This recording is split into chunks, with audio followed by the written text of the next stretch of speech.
যারা নারীর কান্নাকে অবহেলা করেন তারা আসলে নিজেদের ধ্বংস ডেকে আনেন। নারীর চোখের পানি মজলুমের ভাষা, আর আল্লাহ মজলুমের পাশে থাকেন সব সময়। দ্বিতীয় পয়েন্ট, নারীর চোখের পানি শুধু দোয়া নয়, আল্লাহর কাছে এক ধরনের আবেদন, যার জবাব পৃথিবীতেই দেখা যায়। একজন নারী যখন কাঁদে তখন মানুষ ভাবে সে দুর্বল, কিন্তু আল্লাহর দৃষ্টিতে সেই মুহূর্তে নারী সবচেয়ে শক্তিশালী অবস্থানে থাকে, কারণ তার চোখের পানি সরাসরি আল্লাহর রহমতের দরজা খুলে দেয়।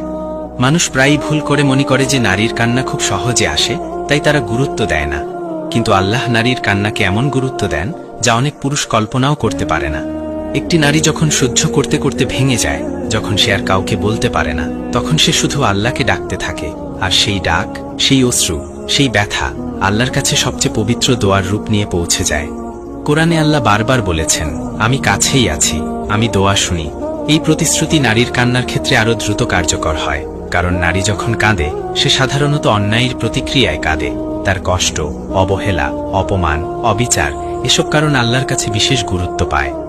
দুনিয়ার আদালতে বিচার পেতে সময় লাগে, প্রমাণ লাগে, সাক্ষী লাগে, কিন্তু আল্লাহর আদালতে নারীর চোখের পানিই তার সাক্ষী, তার প্রমাণ, তার দলিল, তার আরজি।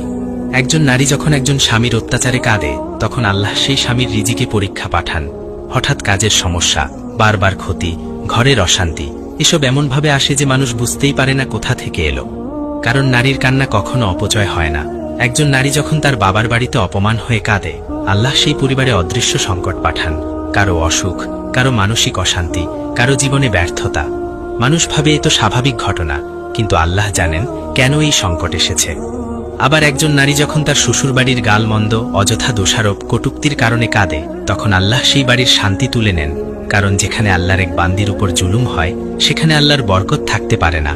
এটি আল্লাহ চিরন্তন আইন। নারীর চোখের পানির এমন শক্তি আছে যা পুরো পরিবারকে বদলে দিতে পারে, যদি সেই কান্না আসে ব্যথা আর অন্যায়ের কারণে। নারীর কান্না আসলে আল্লাহর কাছে সাহায্যের আহ্বান, আর যে আহ্বান আল্লাহর কাছ থেকে ফেরে না। অনেকে ভাবেন নারী শুধু আবেগে কাঁদে, তাই হয়তো এই কান্না আল্লাহর কাছে তত মূল্যবান নয়।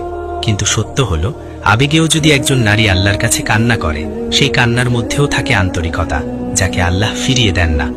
কারণ নারীকে এমন হৃদয় দিয়ে সৃষ্টি করা হয়েছে যা ব্যথাই দ্রুত নরম হয়, আর সেই নরম হৃদয়ের দোয়া খুব দ্রুত কবুল হয়। দুনিয়ার অনেক বুদ্ধিমান পুরুষ বুঝতেই পারে না কেন তাদের জীবনে বারবার সমস্যা আসে।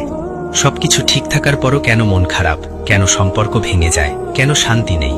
কারণ তারা জানে না, হয়তো তাদের কষ্টের পিছনে আছে একজন নারীর লুকানো কান্না, যে তার কষ্ট প্রকাশ করতে পারেনি, কিন্তু আল্লাহর কাছে চোখের পানি দিয়ে বলেছে, আর আল্লাহ কখনো ভুলে যান না। আল্লাহর কাছে সবচেয়ে ঘৃণ্য কাজগুলোর একটি হলো মজলুমকে কাঁদানো, আর নারীর কান্না, সেটা যদি